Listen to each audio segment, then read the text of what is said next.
Ah, Texas. 850 miles from Orange to El Paso, 900 miles from Brownsville to Texline, and thousands upon thousands of highways and dirt roads in the middle. Exploring Texas ain't no small vacation, friend. It's a lifetime endeavor. But what if you don't have years, but just one single day? Well, that's where we come in. From the well-known landmarks to the completely obscure dives and hideaways, and all within a day's reach. So let's hit the road. I'm Chet Garner, and this is the Daytripper.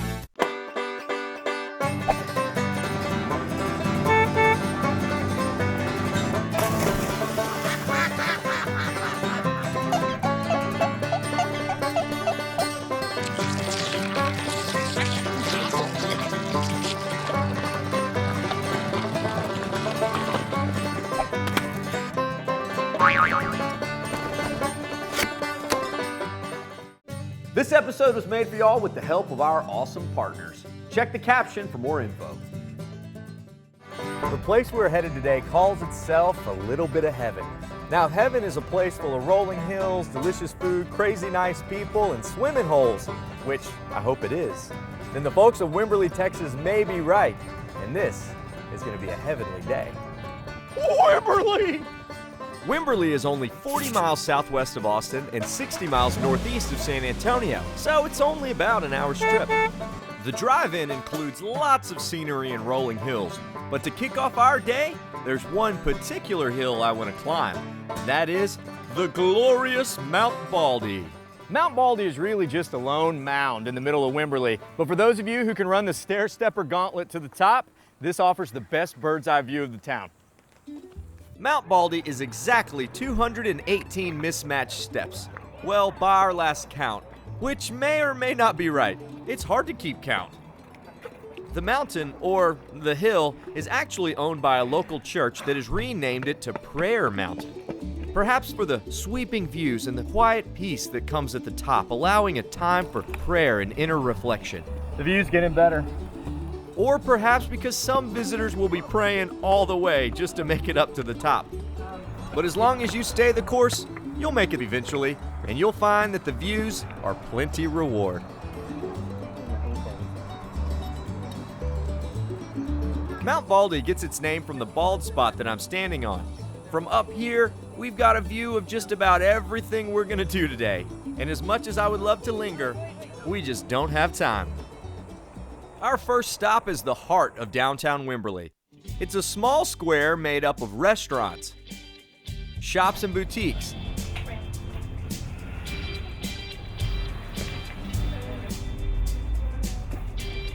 I like this one. And lots of artwork. Good little buddy. Some of the artwork is traditional, some is not. I'm the man in the box. Wimberley is an artist's haven. One can barely take a single step without seeing an artist's work, including the work of the great artist who created it all. This is the Daytripper. Yeah, downtown Wimberley is a good bit of fun. Normal art, weird art, expensive art, cheap art. Whether newly created or old as dirt, Wimberley's got it. Hey, speaking of old stuff, anyone up for some antiquing? Okay, I know it's a little strange for the Daytripper to go to an antique store for lunch, but hey, we specialize in the unexpected. So today we're going to a tamale kitchen tucked inside the corner of Gene's Antiques. And whether you come for the antiques or not, you're definitely gonna wanna come for the tamales. Ah, yes, the tamale, a Tex-Mex favorite. Usually a delicious mix of corn, fat, and pork, smothered in gravy and topped with cheese. We love the traditional, but we've had it. So why not change it up a bit? Because hey, tamales can be artwork too. This place has definitely flipped the script on the tamale. We met with Robert to talk about the kitchen's non-traditional culinary creations. I know you guys specialize in the tamale, and you're doing a little bit different here than in most places. They're a little bit different than your traditional Hispanic tamale in Texas. You can basically put in tamale anything you want. It's corn husks, masa, and then whatever filling you want to put in it. We've got everything from chicken with blue cheese. We've got Santa Fe pork, a chicken with raspberry chipotle sauce and cranberries. All inside the tamale. All inside the tamale. That's inside the filling. The Gourmet Tamale Kitchen prepares its tamales primarily for carryout. If you drop in, you can choose from the half dozen or so varieties, but if you call ahead, any flavor can be hot and ready to go. Look at that. This place was only intended to be takeout, but so many people couldn't wait till they got home, they demanded they put tables up. So here's how it works. You get your food, you bring it over here, and they come in these little foil packs, and inside is the good stuff. The steamed, hot, fresh tamales. And then you get your scissors. Poblano cream cheese. Chicken cilantro blue cheese. Poblano cream cheese smoked salmon. Wow. Here it goes. Oh. Woo, that's hot. This is a feast. A tamales only feast. Ow. God. These things are nuclear. Ah! Yeah. Yeah, I'm gonna eat it.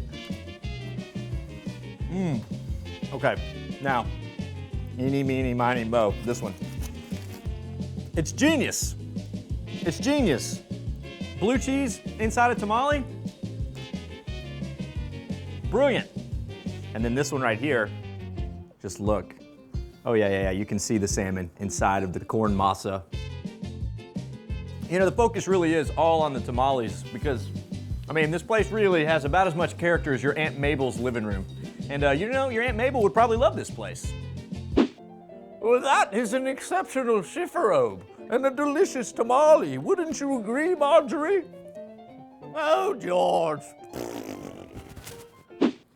And another added benefit, if you're day tripping alone, Gene's Antiques has plenty of friends. So, how's your tamale, Leonardo? Is it good? You need a little bite? Tweety bird? A little bite? Okay. All right, I've got 1. I got 11 tamales left to eat. So, you might not want to wait up on me. Artwork has never tasted so good. Now there's another artist who calls Wimberly home. It's Mr. Tim DeYoung of Wimberly Glassworks. Tim and his crew operate a unique studio turning glass into art using a 2,000-year-old technique called glass blowing, the results of which are on display as soon as you hit the door in the front gallery. Now behind the gallery sits the studio, where visitors can get an educational lesson on glass history and lots of wisecracks and jokes. Ma'am, it's important that you pay attention. When we're finished, there's a final exam, and if you fail the exam, the only way you can leave is to buy your way out.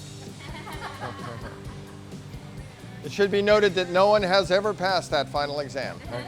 Today, Tim is making a platter, and we get to watch. Each piece starts with a glob of glass stuck to the end of a hollow tube. This is clear glass at 2,120 degrees Fahrenheit. At this temperature, it moves like honey. It's going to drip off the end like honey would off a spoon. First thing I want to do is cool and shape the glass using the Marver table. You can think of the steel as stealing the heat out of the glass. Now here I'm going to trap air in the blowpipe. The heat at the end of the pipe expands the air. It can't go out where your thumb is, so it moves into the glass and blows its own bubble. Now this tool here is called a wood block. They're made from apple, pear, or cherry wood only. When you burn this wood, it develops hairline cracks.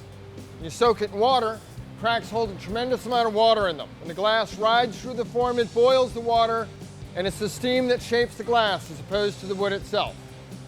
Now this tool here that I'm using, just 6 sheets of wet newspaper. It's as close as we can get to shaping glass with our bare hands without going to the hospital. Once the bubble is shaped, Tim applies a technique the Romans used to make cheap glass look like expensive marble. You can tell this goes on very carefully. Nothing is left to chance. Any one wrong move and we'd have to start again. If you believe that, we have oceanfront property for you 5 miles from here. So there's our pattern. The next step is to slowly build on layers of glass to create the color and the pattern of the piece. This is called a strip gather. I just want a very thin layer of clear glass over the top of the pattern.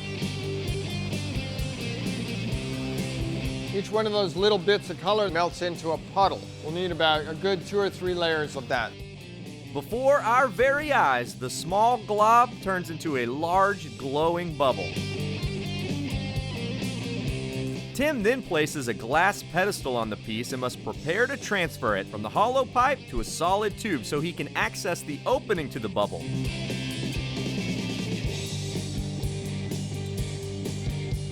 Now a drop of water along that jack mark and a light tap breaks it off the pipe. The opening to the bubble is now exposed for Tim to widen and to make the platter take shape.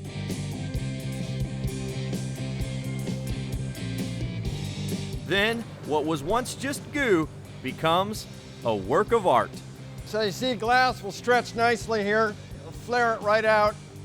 Next, the astronaut man comes and he moves the platter to an annealing oven so it can slowly cool and be ready tomorrow. Any questions? I definitely had questions, so I pinned Tim down. I would love to just know, how did you get into this kind of stuff? I went to Alfred University and started the glass blowing in 1980. And then I started Wimberley Glassworks when I moved to Texas in 1992. We make everything from $29 drinking glasses to $500,000 chandeliers. Wow. Most of what we do right now is lighting. Okay. I'm fascinated with how the light moves through the glass. It's a wonderful way to come up with a single item that could dramatically change the interior of your home. You know, glass itself is endless, but glass and light is magical.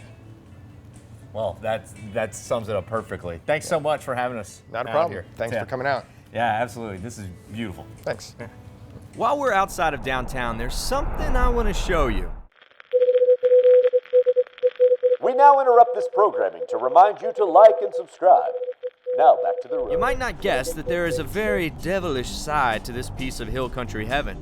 The Devil's Backbone is a stretch of Highway 32 connecting Wimberley to Canyon Lake. The road is as twisted as the devil himself, with vertebrae-like hills. Now the views are so good, it's hard to keep your eye on the road, but please pay close attention because you do not want to get in an accident out here. So we found this little roadside park on the Devil's Backbone and... Oh, gosh! Oh no, we just hit somebody. Oh no, we've run over the devil! You've broken my backbone! How ironic! Curse you, Daytripper! I'm suing! I'm dying! I think I'm gonna be sick. He's already dead. He's lying. He's the devil. You saw me throw it! Get You up. saw me throw it! Get up. You're a liar. The devil. You can't trust him. All right, let's get back in the car. While there are actual legends of hauntings out here on the Backbone, all I've ever seen were beautiful hill country views. Yes, a real Cinderella story. Oh, we got a hold of that one! Oh, he's not there. Oh, take this rock!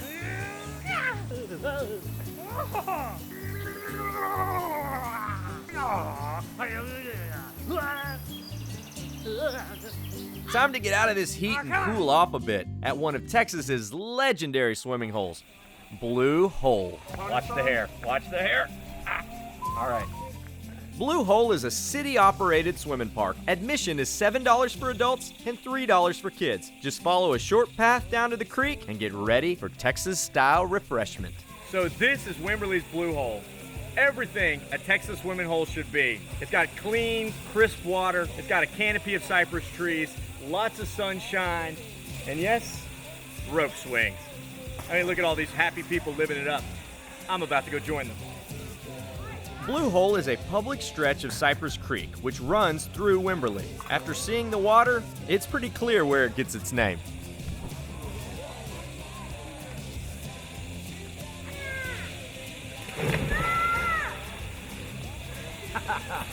The entire swimming hole sits in the shade of impressive 100-year-old cypress trees, which for decades have served as a launch platform for many a daring swimmer. Nowadays, visitors are limited to the view from the bottom, as climbing is prohibited. Ah, but the locals remember it well. Okay, so this tree people have been jumping from for about 70, 80 years at least. And it starts out, a little branch on the bottom is called PJ. Next up, there's a branch out to the right side of the tree, which is called flat top. And if you really want to go high, suicide 2, which is past the stub, up on the little skinny part, was the way to go. Just gotta kind of jump when they're not here. Yeah. You didn't hear that from this guy, though. No. I do not condone jumping ever. Of course not. As tempting as it may be, I'm not going to break the rules to risk life and limb and imprisonment. Looks like I'm limited to the lower elements. This is the beginner swing. Up the creek lies the advanced swing, a metal ring swinging back and forth that visitors must jump and catch in mid-flight. It's much tougher than it looks. And timing is everything. Yeah, but I'm not one to pass up a challenge. I'm not one to give up on a challenge either. And like all rope swings, there are no shortage of locals willing to impress the out-of-towners.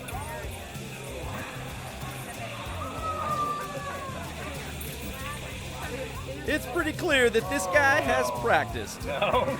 And I have not. I'll just have to day trip here again to practice my swing and ring skills. This swimming has made me hungry. Who's ready to eat? Well, good, because we're headed to a 2-in-1 combo punch. Brewster's Pizza and the Wimberly Brewing Company. Handcrafted pizza, handcrafted beer. I got nothing else to say. It is a lethal combination for sure. And it's also run by one of the coolest families north of the Rio Grande. Meet Bruce and Holly Colley. So how does one get into the brewing and pizza business? So we just decided after 2.5, almost 3 years of experience with 2 restaurants, a major steakhouse. So, you know, it was one of those things where we just wanted to do something with just family, no employees, and something real simple. So I just said, I want to do a crafted beer and crafted pizza. And all my entrees are toppings. Yeah. And I guess I don't have to ask where the name came from, Bruce, right? Brewster's Bruce, nickname from way back. And then the brewing thing just happened to click right in brew, B-R-E-W, since we're brewing. We're like, ooh, that's perfect. Now, beyond the pizza, the Colleys are not your average folks. Anyone can own a pizzeria, right? Yeah, but not just anyone has 2 Super Bowl rings. I spent my first 5 years at San Francisco where we won 2 Super Bowls, blocking for Joe Montana and Steve Young. And then within a few months, I'm shipped off to the Philadelphia Eagles, not knowing why. And then I realized, you know, it was like God's plan for me to meet Holly.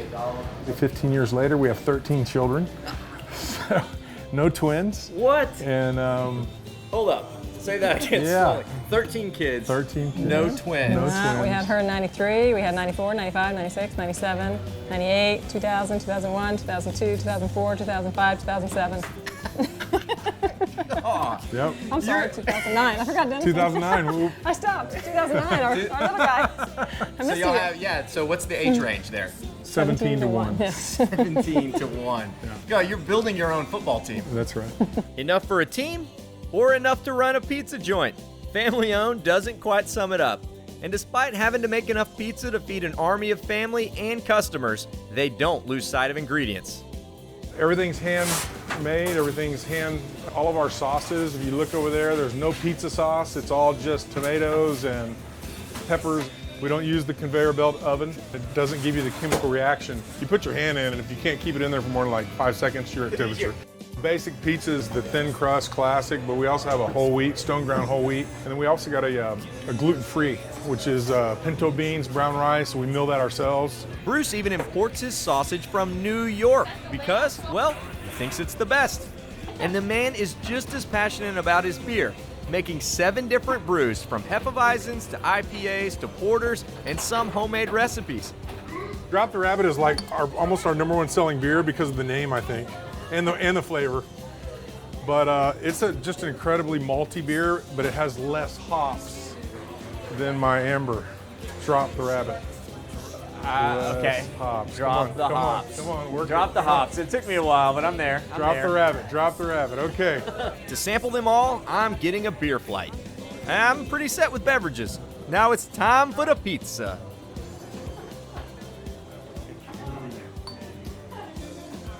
Oh, wow. Thank you. You're very welcome. This is a 16-inch pizza. I got half carnivore, all meat, half omnivore, meat with toppings like fresh spinach, sun-dried tomatoes, black olives, green olives, onions. Oh, wow.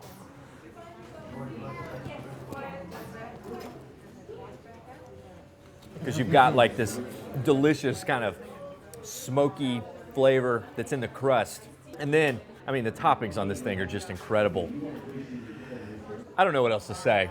I mean, I'm sitting here drinking the Collie's handcrafted beer, eating their handcrafted pizza, and I may have just found heaven. I mean, that's a sign of a good pizza, when the cheese has to go in way before. This is where I would usually sign off, but when you're day tripping in Wimberley and you got a little extra time, there's one more place that you gotta check out. So stay tuned. I'm gonna finish this pizza. So if you've got the time to turn your day trip into a night trip, then this is the place you want to go. The Corral Theater. It's an outdoor movie theater that doesn't just show old movies, but new current movies. They're showing something tonight. I can't remember what it is. But I'll just go see. Okay, so I was prepped for the movie, as were all the other teenage girls filling up the Corral. One ticket. The Corral Theater is nothing fancy, but that's its charm. It's been around for decades and shows no signs of slowing down. Neither does its owner, Mary Anderson. I love this place. I mean, there's not many places around where you get to watch movies under the stars. Now, how does it work? You guys, one screen, one movie? One screen, one movie. Okay. Friday, Saturday, and Sunday nights. And it starts whenever it gets dark enough. In the summertime, it's around 9 o'clock. Of course, they bring their own chairs, and the kids put their blankets down here. So this is a special thing to come down and take a movie in at the Corral. Oh, yeah. So a place like this, it's more than just the movie, right? I mean, it seems like, it's the blanket, it's the stars. I'm not getting rich, but I'm having a hell of a good time. I love it. Thank you so much, Mary. All right. I appreciate it. Well, thanks for having us out. it's fun. We're gonna find a seat, buy some popcorn, and watch Okay. this movie. Watch this movie, yeah. So as the sun sets and the theater fills up, we get settled in.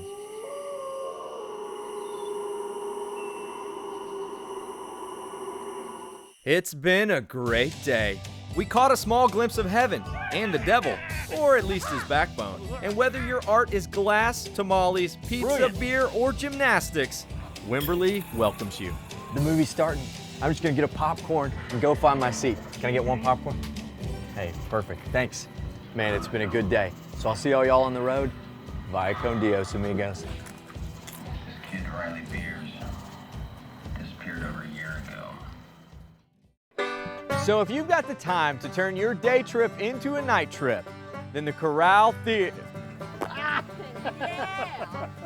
Always. Look how cute this boot is. I mean, have you ever seen anything so cute? It has ducks on it. I definitely wore the wrong shoes. Whew.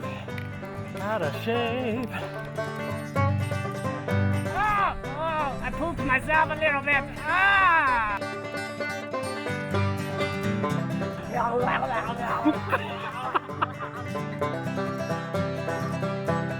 Mount Baldy has exactly 208. Wait, how many steps were there again, Mary? 218. Did you double check that?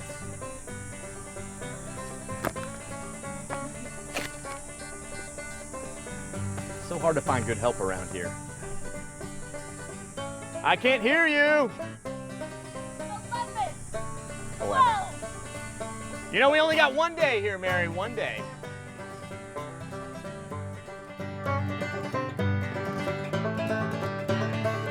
Can you do any tricks while you're doing it? We're now in hour 35 of the Merry Hula Hoopathon. My stomach It's hurts. ridiculous, really. Howdy, y'all. Follow along with my adventures at Daytripper on Instagram and at the Daytripper TV on Facebook and YouTube. Or head to thedaytripper.com for travel guides, past episodes, and info on our mobile app and Team Daytripper. This episode was made for y'all with the help of our awesome partners. Check the caption for more info. Howdy, y'all. Chet the Daytripper here. Thanks so much for tripping with us. Remember, while you're here, like this video, subscribe to our channel so that we can stay out there on the road and keep on tripping. Did we miss anything in this town? Leave us a comment, let us know. We love finding out about new stops with all of your tips. And if you love Epic Texas Day Trips, remember to check our channel. We got a lot of them on there. Also, don't forget, if you want some sweet Daytripper merch or another cool Texas-made product, come see us in Georgetown at the Daytripper World Headquarters. And you can also shop online if you check the link down there in the caption. All right, y'all. Bye con Dios, amigos.